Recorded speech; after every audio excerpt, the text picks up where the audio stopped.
Bonjour à tous et merci de nous rejoindre. L'Union progressiste, le Bloc républicain, la FCBE et les démocrates, quatre formations politiques seront présentes au rendez-vous du 11 avril. La Sénat a publié la liste des candidats retenus et ce sera le premier sujet de ce numéro de Carré politique. Nous voterons ensuite aussi pour apprécier cette déclaration de l'ambassade des États-Unis concernant toujours la présidentielle au Bénin. Et d'ailleurs, dans les 10 dernières minutes, je vais recevoir Héribert Labelle Adjovi, les journalistes et en même temps spécialiste des questions internationales. Voici maintenant les notes de la semaine.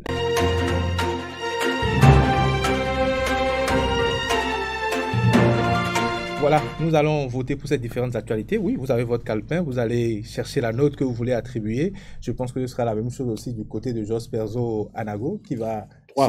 qui va chercher sa note. On va commencer d'abord, on va revenir sur ça. Je vais commencer d'abord par Prudent Nasserou. Vous connaissez le principe, vous allez voter, vous donnez quelle note à cette actualité? 5 pour la Sénat hier qui a publié la liste des candidats qui seront sur le bulletin pour l'élection présidentielle du 11 avril prochain. Jos Perzo Anago qui était très pressé et qui a donné justement 3. Pourquoi 3? Mais je vais donner d'abord la parole à Prudent Nasserou. Je ne vous ai même pas présenté. Prudent Nasserou de Tado FM, journaliste. Merci d'être avec nous ce matin, Prudent. Et ensuite, Jos Perzo Anago, qui est un habitué de ce plateau. Prudent Nasserou, pourquoi 5? 5 parce que la Sénat est en train de dérouler un agenda qui participe, je dirais, de l'évolution du processus électoral, parce que la Sénat est la structure retenue au titre des lois pour organiser les élections dans notre pays.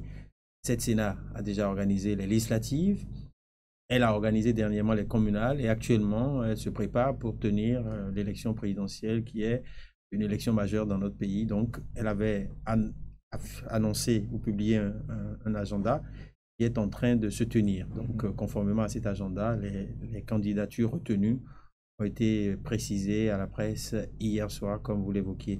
Justement, quand on voit le nombre de prétendants au fauteuil présidentiel et le nombre de candidatures retenues à la fin, il y a pour moi un goût d'inachevé parce que sur une vingtaine de candidatures, 3 seulement ont pu être validées.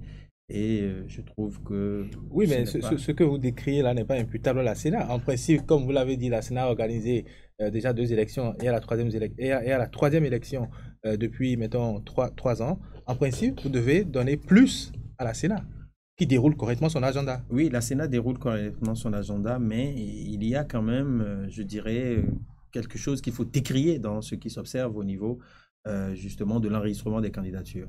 Parce que on nous a toujours dit que notre système démocratique enregistre des candidatures fantaisistes, surtout dans le cas de la présidentielle, et que certains articles ont été introduits dans le code électoral pour empêcher Les cela. candidatures fantaisistes. Et généralement, vous savez, après chaque élection, il y a une évaluation qui est faite, un atelier d'évaluation qui est organisé par la Sénat et qui intègre aussi bien ceux qui votent les lois que les structures impliquées dans cette élection-là. Et donc, en principe, pour moi, on devrait observer depuis plusieurs années maintenant que les tests permettent qu'on enregistre des candidatures fantaisistes. Et ça n'honore pas le mode, je dirais, d'enregistrement des candidatures et même le processus en lui-même en ce qui concerne la présidentielle. Si on doit permettre à tout kidam d'aller se faire valoir dans la période donc d'enregistrement des candidatures et après on recale, c'est comme si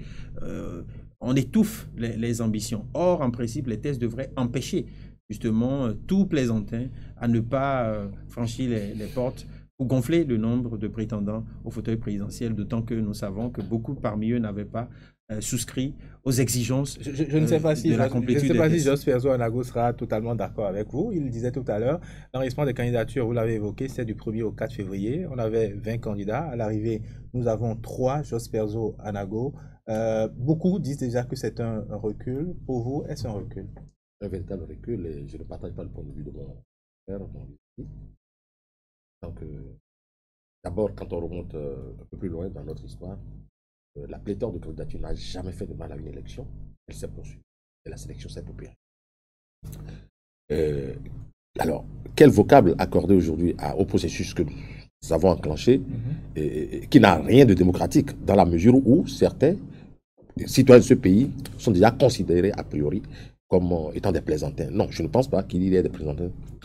Chaque Béninois qui est en âge de qui est éligible, qui est électeur, doit pouvoir, de mon point de vue, prétendre à gérer ce pays. Tout à fait. Parce que c'est un Béninois à part entière. En quoi il est plaisantin? Et il est né avec un membre moins que les autres. Étiez-vous fier de voir cette candidate qui a débarqué, qui ne savait même pas de quoi on parlait? Étiez-vous fier également de voir celui qui avait comme colistier la Vierge Marie? Les Américains étaient totalement fiers, des Américains, je n'ai pas dit tous les Américains étaient fiers d'apprendre qu'un certain Kanye West était candidat. Parce que ce que nous ignorons... Oui, ce que nous ignorons au Bénin... Nous ne sommes pas dans le même contexte, on ne peut pas comparer Kanye West à ceux que nous avons vus avec des sachets en main à la Sénat. Je vous en prie, sont-ils des citoyens de ce pays? S'ils sont des citoyens de ce pays et sont en âge, ils doivent pouvoir prétendre à aller compétir. Et donc, c'est en cela que je dis, il n'y a pas de plaisantin béninois que je sache. Mais, si vous voulez, je voudrais parler un peu de la Sénat parce que, contrairement à mon confrère, moi je ne partage pas cet avis aussi parce que la Sénat a failli. La Sénat s'est rangée du côté de ces institutions qui se sont inféodées au pouvoir et qui font exactement ce que nous reprochons au pouvoir. La Sénat aujourd'hui est une sorte d'appendice du pouvoir, dans la mesure où on a observé, je ne suis contrairement à l'avis que je répète d'ailleurs de mon confrère et de mon vis-à-vis, qui estime que la Sénat a bien déroulé son agenda, mais lequel agenda? Il ne suffit pas de dérouler un agenda, il faudrait que cet agenda soit dans la logique, dans la cohérence. Lorsque c'est cette Sénat qui s'est illustrée dans les fautes mineures et les fautes majeures, c'est cette Sénat qui s'est choisi qui sera candidat. C'est cette Sénat qui a estimé que le duo... Je vous laisse terminer. Oui. Allez-y. C'est cette Sénat qui a estimé que le duo devrait se contenter des 16 parrains. C'est-à-dire, alors que les tests laissaient croire, quand on observe bien, laissaient voir ou laissaient entrevoir qu'il fallait que... Vous êtes partisan des 32 parrains ou des 16? Vous êtes partisan de quoi? Écoutez, allez lire le test, vous allez voir. Et puis c'est la Sénat qui donne la lecture qu'elle veut. Est-ce son rôle? Lorsque les autres institutions sont bloquées de par les tricheries ou les arnaques, c'est la Sénat qui vient à la rescousse. Le président de la Sénat a eu à le dire plusieurs fois d'ailleurs que la Sénat n'interprète pas les tests, mais la Sénat ne fait qu'appliquer les tests. Pourquoi dites-vous que la Sénat interprète les tests? Quel test est-ce que la Sénat a interprété dans le cadre, par exemple, de cette présidentielle?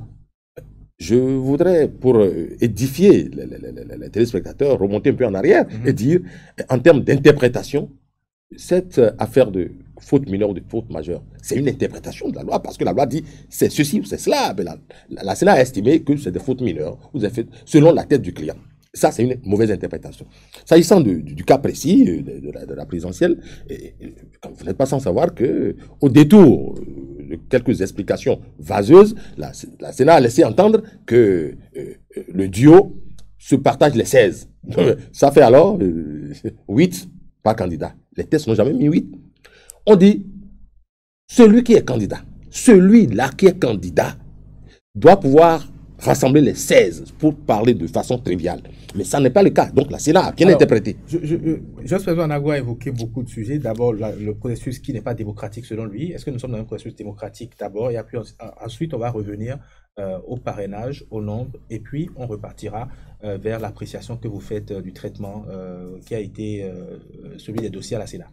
Le Bénin reste et demeure, à la date d'aujourd'hui, un pays démocratique, en dépit, je dirais, des incompréhensions des acteurs politiques autour de certains tests ou lois qui organisent, je dirais, l'exercice de la démocratie. Et ce débat-là, il est entier, d'autant que depuis 2019, certains acteurs ne se retrouvent pas dans les nouveaux tests qui ont été pris pour organiser les élections dans notre pays, et on ne le redira jamais assez. Ces tests-là, une fois pris, promulgués, rentrent en vigueur. Il revient encore aux acteurs politiques de trouver les voies et moyens pour justement voir comment ils se conforment à ces tests-là ou comment ils s'arrangent pour prendre le pouvoir, pour les remettre en cause plus tard. Et ça on l'a observé au niveau des États-Unis où Trump a pris un certain nombre de tests. Il a fallu que son successeur soit là pour en remettre en cause quelques-uns. Quelques mois. Donc, aujourd'hui, ce qui se passe au Bénin participe, je dirais, du respect des tests. Parce que quand on prend les tests, c'est la Sénat. Et ce n'est pas qu'à partir de 2019 que la Sénat a commencé par organiser les élections. Cette Sénat était là bien avant. Bien avant. C'est elle, ne l'oublions pas.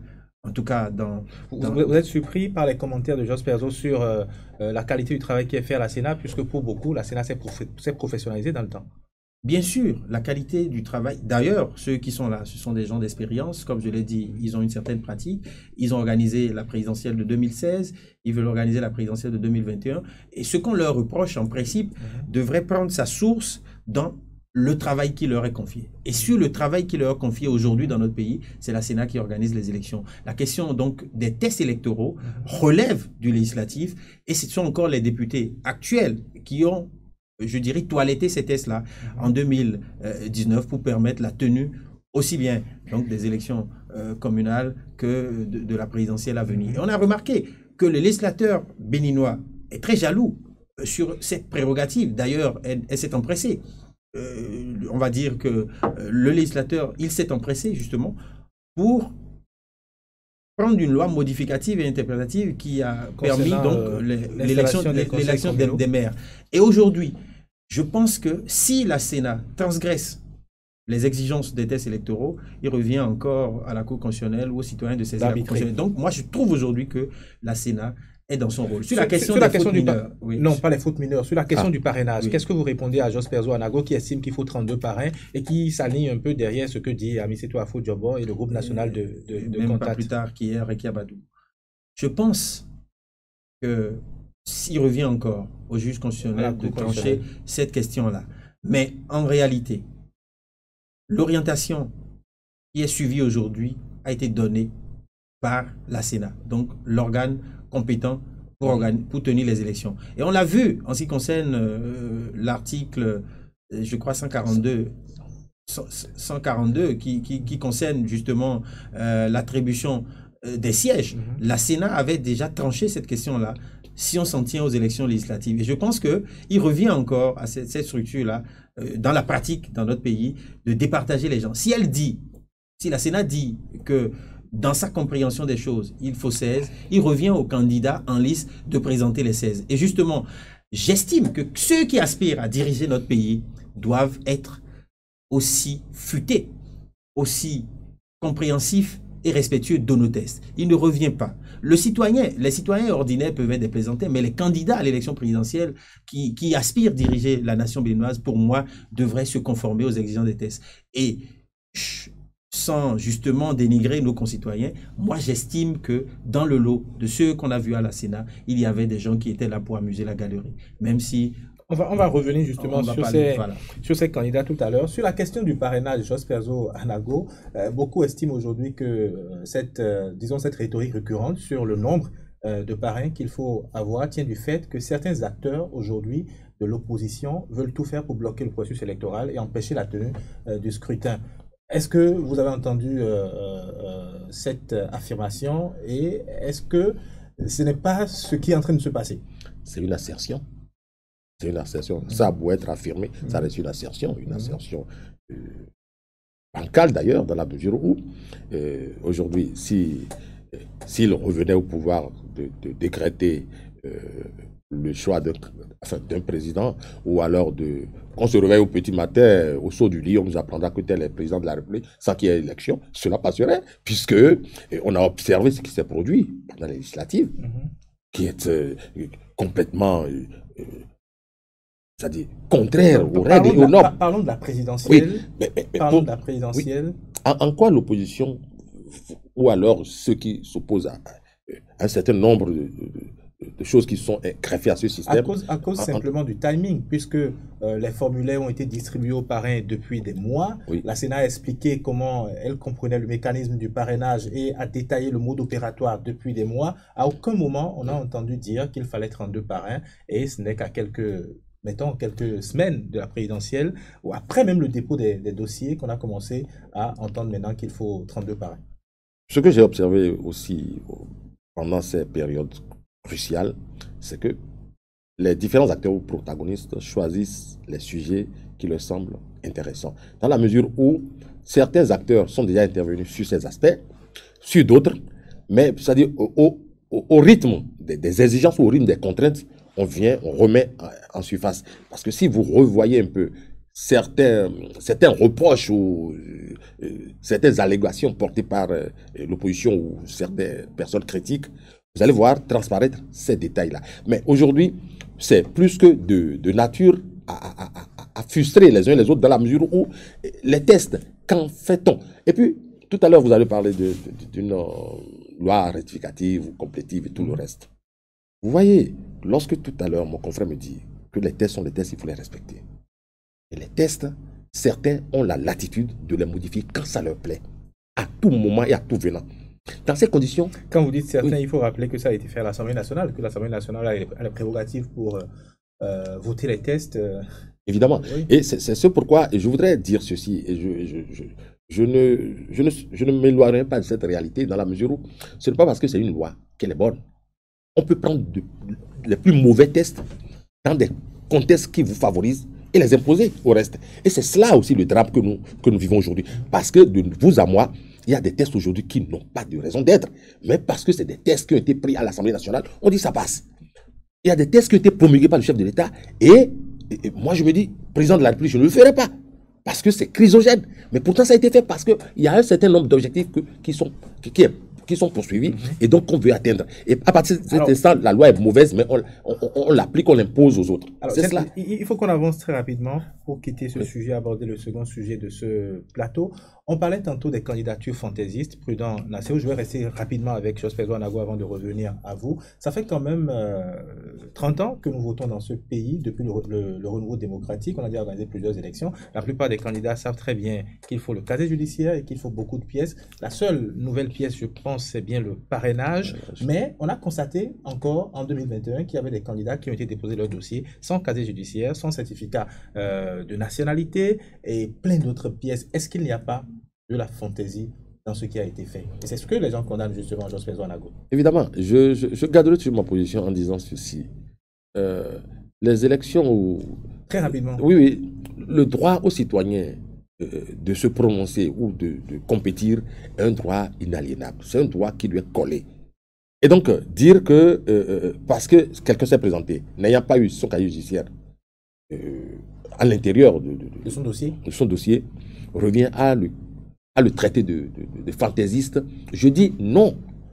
Quelles sont les raisons qui l'ont poussé à ne pas pouvoir déposer ces pièces? Et encore que, aujourd'hui... Aspirer à la fonction présidentielle sans casier judiciaire, Prudent Nasseo. Non, il y a beaucoup de candidatures qui ont été recalées du fait que les gens n'étaient pas justement prêts. Il y a des candidatures qui ont été recalées simplement parce que les gens n'ont pas souscrit au parrainage. Et quand il s'agit de la question du parrainage, on peut dire qu'il s'agit de candidatures sérieuses. Même vous qui êtes là, journaliste aujourd'hui, si vous aspirez à avoir votre carte de presse, il y a un certain nombre de dossiers que vous devez constituer dans les règles réglementaires, dans les règles légales, et vous déposez dans le délai, parce qu'il y a la question du délai qui compte. Mais pour la présidentielle, observons que les prétendants là disposent encore de quelques jours pour compléter les pièces qui manquent. Mais il y en a qui ne pourront pas compléter, parce que quand on ne va pas payer, par exemple, la quittance au niveau du Trésor, qui est de 50 millions, c'est quand même beaucoup d'argent. Ça veut dire qu'on est parti pour amuser la galerie. Quand on n'a pas le casier judiciaire qui se prend aujourd'hui en ligne à 2050 francs, dans 72 heures ou plus, vous l'avez un peu partout d'où vous êtes né. Vous pouvez l'obtenir un peu partout à travers votre position géographique. Quand on n'arrive pas à avoir un casier judiciaire dans son dossier, certificat de nationalité, ça me pose un problème. Mais ça, ce n'est pas nouveau parce que depuis toujours, on l'observait. Et c'est pour ça que je disais que je regrette qu'on en soit encore là à permettre dans l'enrichissement des candidatures que tout citoyen vienne déposer juste. Très bien. Après cette étape, au niveau de la Sénat, est-ce qu'il y aura des contestations selon vous?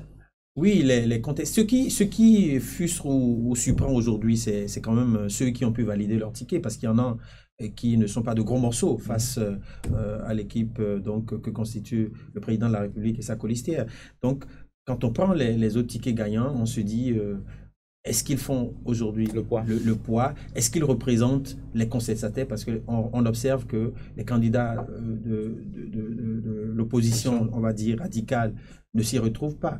Et ça laisse à désirer. Il y aura des contestations, selon vous, Joseph Ouanago, après cette liste rendue publique par la Sénat? Non, pour la forme, je voudrais espérer, juste pour la forme, qu'il y ait des contestations. Juste pour la forme, Enfin, ce serait mieux. Il y a déjà eu quelques réactions, la réaction de Joël Aïvo notamment, de Oui. Bios Saoui également. Tout à fait. Comment Ricky avez-vous- Amadougou. de Ricky Oui. Amadougou, comment avez-vous apprécié cette première déclaration? C'est une évidence, écoutez le peuple. Écoutez la population. Même les fans du régime en place sont gênés aux entours. Gêné pourquoi? Oui. C'est-à-dire, ils jouent au football et où ceux qui ne sont pas joueurs de football observent les matchs de football. Et certains même sont allés jusqu'à dire, bon ben, c'est comme si on demande au Real Madrid d'aller choisir, de choisir son adversaire. C'est-à-dire, c'est ce qui est en train de se produire. Et donc, même ceux qui sont très attachés au pouvoir, il y en a qui sont mal à l'aise parce qu'ils se disent, bon, mais on aurait souhaité que cela prenne l'allure de quelque chose de plus sérieux. Mais là, tel que ça se présente, c'est un peu trop gros. C'est-à-dire, la couleuvre est Le difficile à véritable battre. problème aujourd'hui se retrouve au niveau du parrainage. Est-ce que ce n'est pas depuis que les démocrates avaient fustigé le parrainage et n'ont pas voulu aller chercher les parrainages, est-ce que ce n'est pas depuis cette étape que un faux pas a été fait? Moi, j'ai l'impression que chaque fois, nous cherchons la petite bête pour pouvoir justifier l'arnaque qui se déroule sous nos yeux. Vous voyez, il est raconté depuis quelques moments que rien que pour le couple, enfin, le duo. Talon-Talata, on n'est pas à moins de 117 ou 118 parrainages. Pourtant, au départ, il était clair qu'avec 16%, le candidat a déjà, autrement dans le cas d'espèce, avec 32, c'est bon. Le reste, laissez ça pour ceux qui en ont besoin. Et vous voyez, les gens se suicident aujourd'hui pour dire, on les a appelés au téléphone, on leur a dit de venir chercher le parrainage. Dans quel pays sérieux on dit, bon, venez chercher le parrainage parce que nous en avons. À l'origine, tout ça a été fait pour qu'on désigne ceux qui vont compétir. C'est ce qui est en train de se dérouler. Je suis tout à fait d'accord que l'on veuille garder le pouvoir par tous les moyens. On reviendra forcément sur ce débat dans les jours à venir, mais pour finir, pour quitter ce sujet avec vous, Prudent Nasserou, Talon Talata, il a rappelé tantôt Djemba et Paul Rompé, et enfin pas Irénée Agossa, Corentin Kokwe et Irénée Agossa. La surprise pour tout le monde, c'est Irénée Agossa, ça vous surprend également? Pas du tout, parce qu'en tant qu'analyste politique, on a commencé par lire entre les lignes depuis un certain nombre d'actions qu'un jeu se joue dans les coulisses. Et ça n'a pas raté, parce que vous savez, je ne sais pas si ce sont les conseillers proches du chef de l'État qui sont à la manœuvre, ou si, en tout cas, il y a quand même un jeu que le pouvoir actuel ou les forces politiques qui soutiennent l'action du président jouent pour déstabiliser les autres formations politiques, parce que quand on prend... Le jeu politique, c'est pas un jeu d'enfant non plus. Je suis entièrement d'accord, mais la conviction manque au niveau de ces hommes-là, parce que si on entend dire que Irénée Agossa et Corentin Kokwe sont candidats à la présidentielle, alors que nous les savons au niveau du Parti démocratique et qu'un peu avant que le parti ne désigne ses candidats, il y a eu des actes qui ont été posés où certains ont été même sanctionnés, que ceux-là aujourd'hui se retrouvent à la Sénat avec leur dossier à jour, on se dit attention. Ça sort de l'ordinaire. Très bien, on va continuer. La formation elle-même n'a pas pu valider. Il nous reste moins de 10 minutes. On va continuer à analyser cette actualité, à continuer à suivre les jours à venir. Passer maintenant au second sujet, sur cette déclaration de l'ambassade des États-Unis, l'ambassade des États-Unis au Bénin, qui a rendu public d'ailleurs une déclaration, je vous disais tantôt, elle s'est prononcée sur le processus électoral. Vous avez lu ou suivi cette déclaration. Je vais vous laisser noter. D'abord, vous, Josper Joanago, sans calepin aujourd'hui, mais vous pouvez quand même noter. Ouais. Quelle note donnez-vous à l'ambassade par rapport à sa déclaration? La plus forte note. La plus forte note. La plus forte note. C'est 10. 10. Donc je retiens que vous avez donné 10. Vous allez expliquer tout à l'heure. Prudent Nasserou, quelle note? 6. 6, pourquoi prudent? Et que retenir d'ailleurs de cette déclaration, d'ailleurs très courte, mais précise? Que retenir? Ce qu'il faut retenir, c'est que les États-Unis suivent de près ce qui se passe dans notre pays, observent que le Bénin a toujours tenu ses élections présidentielles avec fierté et que ce qui s'observe aujourd'hui mérite qu'on s'y attarde, que les acteurs se parlent et que le jeu démocratique se joue afin que l'image, donc cette notoriété qui est collée à notre pays puisse être maintenue. Donc je trouve que les États-Unis sont dans un langage diplomatique et les démocraties sont fragiles au regard, je dirais, du processus électorale. On l'a observé au niveau des États-Unis aujourd'hui, où des insurgés ont pris d'assaut le Capitole le jour de la proclamation donc, des résultats. Donc tout ça montre aujourd'hui que les règles démocratiques peuvent être éprouvées dans le processus électoral. Et la période donc, électorale constitue une période d'instabilité. Et ces messages rappellent aux acteurs leur responsabilité, leur rôle dans la préservation de la paix. Et c'est ce que je retiens donc de ce message. Les États-Unis affirment qu'ils ne soutiennent ni l'opposition, ni la mouvance, mais sont attachés à la démocratie. Et sur la question des démocraties, on ne le dira jamais assez, beaucoup d'observateurs et d'analystes indiquent aujourd'hui que certaines libertés ou règles démocratiques sont en train d'être désassées. Et à ce niveau, moi, je pense que c'est parce que, en champ de mire, ils ont cette assemblée indiquée à juste titre, très proche du président de la République, à tort ou à raison. Très bien. Prudent Nassehou l'a rappelé tout à l'heure. On lit cette phrase, justement, au niveau du deuxième paragraphe. Les États-Unis ne soutiennent aucun candidat, mais plutôt le processus démocratique. Ce n'est pas ce que vous aviez dit tout à l'heure sur ce plateau, mais je vous fais quand même la question. Pour vous, le processus actuel est-il transparent? Mais écoutez, lorsque les États-Unis disent soutenir le processus démocratique, je préfère plutôt bien situer le débat. Ça soutiennent la démocratie. Oui. C'est important. Ce jeu de mots qui va m'amener sur le terrain de processus, non, ils soutiennent la démocratie. Et sachant, ils ont rappelé que le Bénin était un pays bien nommé en termes de démocratie. Bien sûr. Ils l'ont rappelé. Et ils ont rappelé aussi aujourd'hui que les libertés sont comprimées. Ils l'ont rappelé aussi. Les États-Unis ont rappelé que les journalistes n'arrivent plus à s'exprimer. Ils l'ont rappelé. Les États-Unis ont estimé que... Mais sérieusement, sur la question de la liberté, vous pensez que c'est une nouveauté sous ce régime où depuis 30 ans, on chante toujours la même chanson sur la question de la liberté, notamment nous concernant journalistes. On l'a dit il y a 5 ans, on l'a dit il y a 10 ans. Je suis dans ce métier, ça fait déjà plus d'une trentaine d'années. Et je puis vous assurer, la main sur le cœur, que c'est la première fois en 5 ans que les libertés d'expression, d'opinion ont été compressées à ce point. Je vous le dis, et je suis sincère en plus. Et donc, ceci dit, ça a atteint un niveau inacceptable, intolérable. Et donc, les États-Unis, moi je dis, si d'ici les heures à venir, cet ambassadeur n'a pas été rappelé, ça veut dire que c'est la position des États-Unis. Parce que certains commencent à pas dire, bon ben, c'est un test qui a été... Non, non, non, non. C'est après de longs échanges que ce test est sorti. Donc, c'est l'expression même du département d'État. Et donc, ce qui a été dit dedans, c'est ce qui ne va pas. Ils l'ont relevé. Mais comme c'est la diplomatie, comme l'a dit. Qu'est-ce qui vous fait dire que c'est l'expression du département d'État quand on sait par exemple que... Le test est signé du directeur des affaires publiques de l'ambassade. Non seulement ça, quand on sait par exemple que au plus haut niveau, il y a environ une semaine, le dernier discours de Joe Biden, pas un seul mot sur l'Afrique. Je voudrais dire ceci. Lorsque vous voyez certains signes, certains symboles, au niveau même de la direction de la Maison-Blanche, c'est ce que vous venez de dire, ne tient plus debout. Le nouveau président a pris des engagements et nous allons les observer bientôt. Je dis, c'est la position du département d'État. Très vite, j'ai précisé que je passe après. Si les heures à venir, ce diplomate n'est pas rappelé, c'est clair. S'il est rappelé, c'est une gourde. C'est une bourde de sa part. Et donc, on constatera. Mais je dis, ça, c'est le point de vue des États-Unis. On n'a pas besoin d'attendre Vous faites la même lecture? Pas du tout, parce que les États-Unis sont quand même une référence en matière de démocratie. Et le test, moi, j'ai bien observé qu'il est signé donc du directeur des affaires publiques de l'ambassade. Et le directeur des affaires publiques de l'ambassade, peut-être dans leur organigramme, a recouru à un certain nombre de ses supérieurs hiérarchiques pour sortir un test comme ça qui porte quand même le sceau, il faut le dire, de l'ambassade des États-Unis près le Bénin.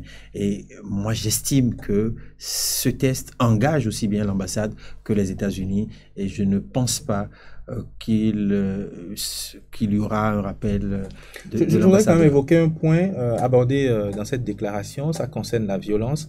Les États-Unis, pas les États-Unis, l'ambassade a invité la plupart des acteurs politiques à s'abstenir de tout acte de violence qui pourrait perturber le processus électoral. Est-ce à dire que mai 2019 a quand même surpris tout le monde et qu'on ne voudrait plus voir ça au Bénin?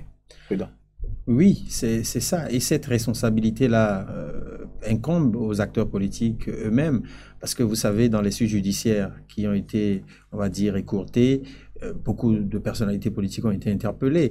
Et malheureusement, ce sont nos compatriotes qu'on a manipulés qui ont été retenus dans les liens de la prévention. Donc, en réalité, dans les violences qui suivent généralement le processus ou les élections dans les pays aussi bien africains que dans le monde, il y a le rôle des acteurs politiques. Aux États-Unis dernièrement, vous avez vu l'appel à la violence ou à l'insurrection qui venait donc du président sortant, qui a poussé les manifestants à insurger donc le Capitole. Donc, aussi bien en Afrique, la manipulation des masses provient généralement de l'appel à l'insurrection donc des acteurs politiques. Et donc, ce qu'il faut souhaiter aujourd'hui, c'est la paix qui est au-dessus, je dirais, des considérations et des regrets politiques. Vous pouvez réagir également sur ça. Oui. Mais la toute dernière question, il faut rappeler quand même l'agenda. Ce communiqué est intervenu quelques jours seulement après le message de Boni Yayi sur sa page Facebook. Il y a eu beaucoup de commentaires sur ce message où beaucoup ont estimé que nous allons peut-être encore vers ce que nous avons vécu en 2019. Faut-il faire un lien avec ce communiqué et le message publié par Boni Yayi et quelles pourraient être les implications politiques de ce message? Moi, je ne voudrais pas faire un lien dans la mesure où tous citoyens aujourd'hui, ils sont rares, ces citoyens qui ont de l'envergure et dont les propos sont relayés. Il y a beaucoup de Béninois qui, chaque jour, déploient un certain nombre de choses. 48 heures après, il n'y a pas de lien. Non, mais il n'y a pas de lien de mon point de vue. Mais les États-Unis, à travers ce communiqué, ont appuyé sur un point quand même assez intéressant que nous n'allons pas oublier. Ils ont appelé les forces de l'ordre à protéger les populations et non à tirer à balles réelles sur ces populations. C'est pas ce qui a été dit exactement dans le communiqué. L'ambassade n'a jamais parlé de tirer sur les populations. Non, mais protéger les citoyens. Parce qu'on a vu ici, c'est le rôle de l'armée, dans un passé récent, pas de l'armée, les forces de sécurité et de l'ordre, l'armée devrait rester dans les casernes. On a vu l'armée tirer à balles réelles sur les populations. L'armée devrait rester dans les casernes. Est-ce que ce communiqué peut influencer aujourd'hui le contexte actuel? Comment est-ce que le communiqué sera apprécié par les différents acteurs politiques? Les différents acteurs politiques l'ont apprécié à leur juste manière.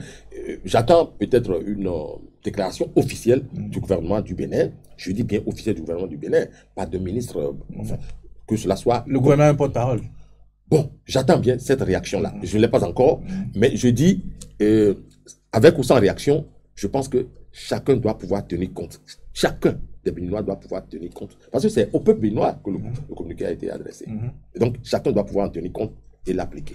Y a-t-il un lien et quelle implication politique ou quelles implications politiques? Oui, on ne peut pas tout de suite entrevoir un lien entre ces communiqués les différentes prises de parole et le message de Boni Yayi, non, parce que Boni Yayi reste un citoyen béninois. Ce sont les Américains qui ont donné leur position sur la démocratie au Bénin, donc je ne vois pas de lien tout de suite.